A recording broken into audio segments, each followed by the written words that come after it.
Earlier this year, we got the information that Argentina would be joining BRICS, but now I'm hearing speculations, or maybe the truth, that Argentina is reversing its decision to join BRICS, and this is happening since the new president was elected, Javier Milei.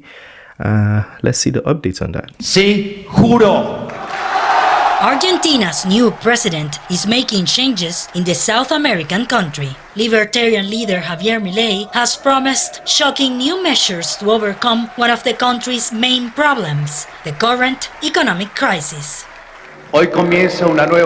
Today we begin a new era in Argentina. Today we bring to an end a long and sad story of decadence and decline, and we begin the road to the reconstruction of our country.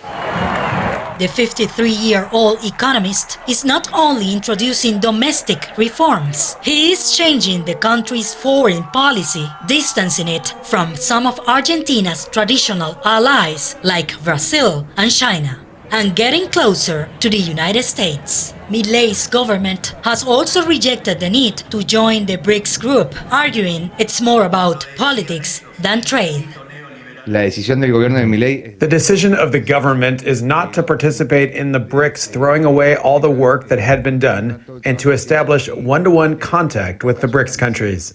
Some argue Argentina will lose out on new avenues of financing supported by BRICS members. But others believe the new president will make strategic deals with individual members.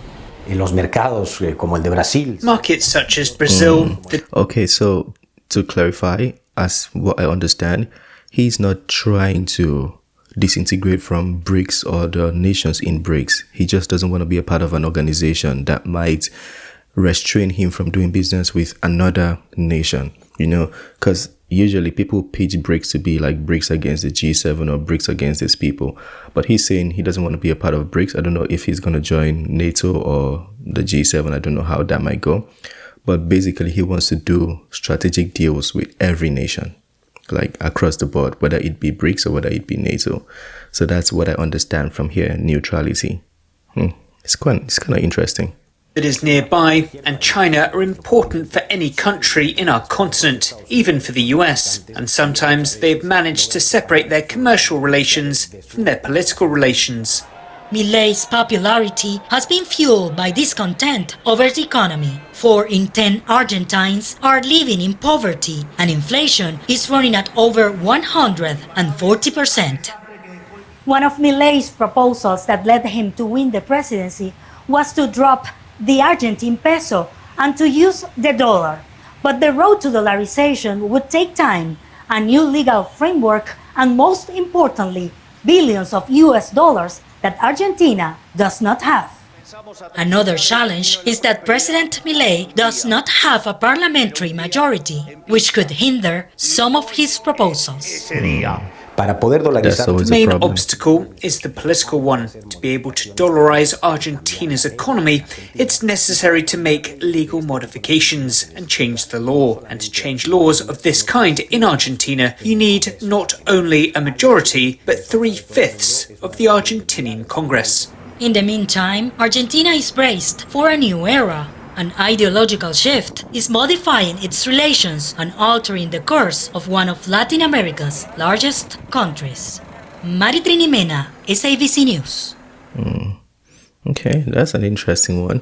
I mean, I wish him all the best. If an inflation is at 150%, they said, then something needs to be done urgently.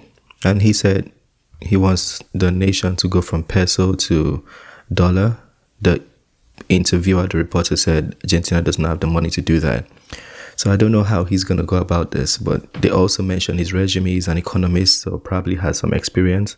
We'll see. It's easy to be political. I mean, not easy, but it's easier to be political and win the election. When you get on that seat, can you do everything you've stated? Now the world is watching. All eyes are on him now. I wish him all the best. I wish him all the best. Because there were reports, I don't know if it was speculative, that Argentina was going to default. I think they stated Argentina, Egypt, some other countries were going to default. They were too much in debt and the situation in the country was not too good. And still in Argentina, previously we had heard they were going to take away the tax system. before he came into power. I don't know how that was going to happen, because if a nation is already with an inflation that high and you take away the tax system, then I don't know. Anyways, I'll let the economists figure it out. Javier Milei also mentioned he's going to cut away bureaucracy. Ministry of Women's and Genders Affairs, he said Aquela. So a lot of bureaucracy. I think he's even said he's going to take away the central bank Aquela. I'm excited to see how he's going to do. I wish him all the best. The reason why you'd hear me speak like this, why I say I wish the leaders, regardless of whether it be liberal, conservative, whatever political side you are on, I always wish leaders the best, is because whatever they do is not dependent on, it's not the results they provide or they produce. It's not going to be something they only enjoy. It's going to be something the nation, the country enjoys as a whole. So when I say I wish a leader the best, basically I'm saying I wish the people of that country the best. So let's see how he's going to do. Anyways, share your thoughts on this video. If you want to talk about Javier Milei, talk to us about his regime and what you think he might do to enhance Argentina's economy, feel free to do so. Smash the like button, subscribe. I'll see you on the next one. Peace.